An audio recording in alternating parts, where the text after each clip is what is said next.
Always need a coffee before I start a video. Just jump to it.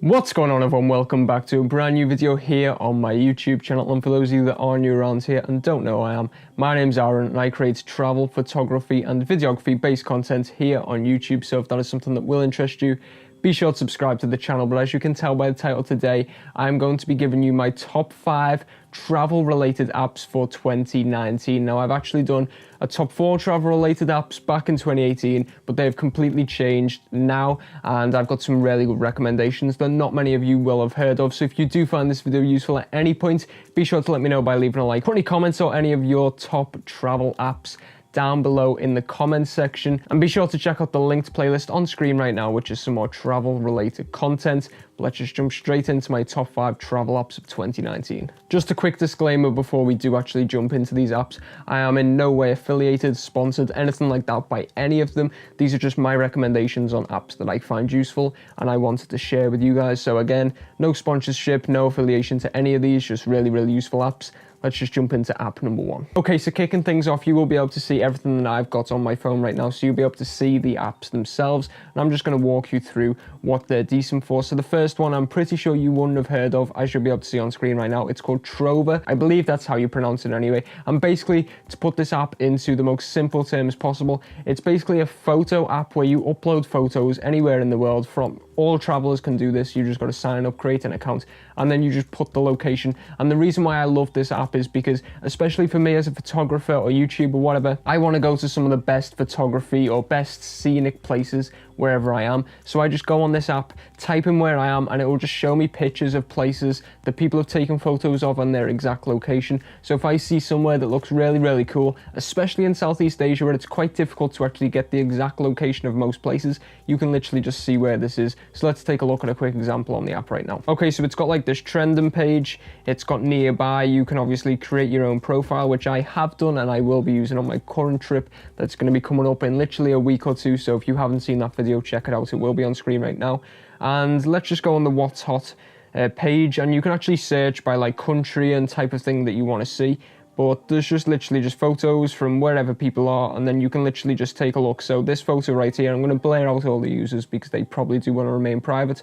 That's cool looking image. I'd want to know where that is. You can literally just click on map and it will show you exactly where it is. You can zoom out. So this is actually in Spain, I believe, and you can zoom out to see exactly whereabouts it is, and you can just go and visit that place. And that's the cool thing about this app. And as I said, you can actually search by the place that you're in. So if you scroll down on this main homepage, it says places to visit, and you can literally just click Europe, Asia, Iceland, New Zealand, anything that you want to click on. So I'm going to Asia, click the Asia one, and then you can scroll through the photos there, and anything that you do find interesting, you can literally just click on the photo. You can even interact with the people that have actually uploaded the photo. They may even put a comment saying what they thought about the place, and then you can actually just check out the location, and then you've got a perfect opportunity to just explore if you want to, or for photography purposes, you can go and get an image of that place and put your own unique style on it. But this is a great app for any traveler out there in 2019. Now, moving on to the next app, it is called Polar Steps, and whilst I haven't actually used this app whilst traveling, I've seen so many people actually using it,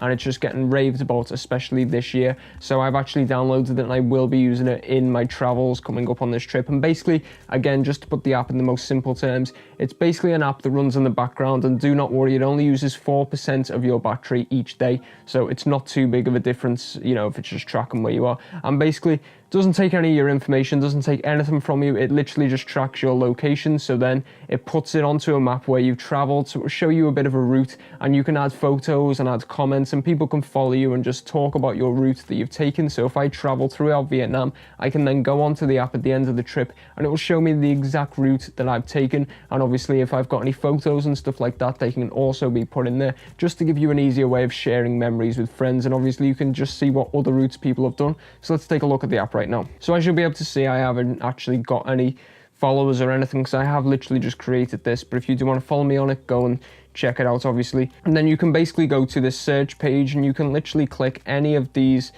you know, type of things that I think they're called collections, and then you can literally just click on any trip that people have done. So there's all different kinds of ones here. So if I just click on any of them, it'll show you the route that that specific person's taken, so you can see where they started, where they went through, and you can just take a look at some of the images, and then people interact with your photos. You can actually use this as a method of blogging, because you can take a photo and say what you thought about it whilst putting the whole trip into one app itself. And this is just a really, really cool app that I think everyone should have when they're traveling, just to make their memories a bit more shareable and obviously share your route with other travels. Now, the next app is quite straightforward. It's called XE Currency. You've probably been on the website, but they do actually have an app, and I feel like the app is so much more handy than the website, because what you can actually do is you can put your currency and then a load of different currencies that you might need. So say you're doing a trip like myself through Vietnam, Thailand, Philippines, Indonesia, so then I can put British pounds and then all them currencies below, and as you'll be able to see on screen right now, it literally tells me what £1 equates to in each of those currencies and the exchange rate. So if you're ever abroad and you're getting offered an awful exchange rate, you can just check it and think, that's not too great, I'll go somewhere else. Or if you're not too sure on prices, especially when you arrive in a new country, you can literally just type in, so even if you wanted to withdraw £100, you can literally type in £100 on this app, click done, and then it'll tell you what you should roughly be getting. And obviously conversion rates aren't exactly always the same, but as long as it's around that price, then you know exactly what you're going to be paying. And this is just really handy for literally every situation where you're using a foreign currency, especially if you're in Southeast Asia where the currencies are a bit crazy. Like for example, £100 literally equates to nearly 2 million Indonesian rupiah. So it's really, really tough to figure out conversion rates and stuff like that when the currency is so crazy. So it's just a really, really useful app to have, especially when you're traveling in 2019. Now, my next recommendation is an app that I've used quite a lot, and I might have mentioned it quite a lot, but I haven't actually done a full-on talk about it, and it is called Rome to Rio. Now, this app is also a website, but it's the best app that I feel like everyone needs to have, because it basically just tells you the best methods of getting from place to place,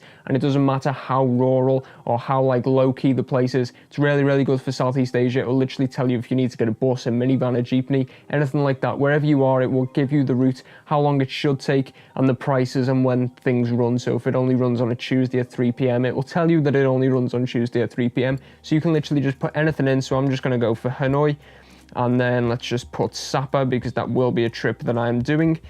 You can click search. If you're doing it on the website, it will actually load through booking.com as well for places in that area, but you can just untick that if you don't want any recommendations on accommodation.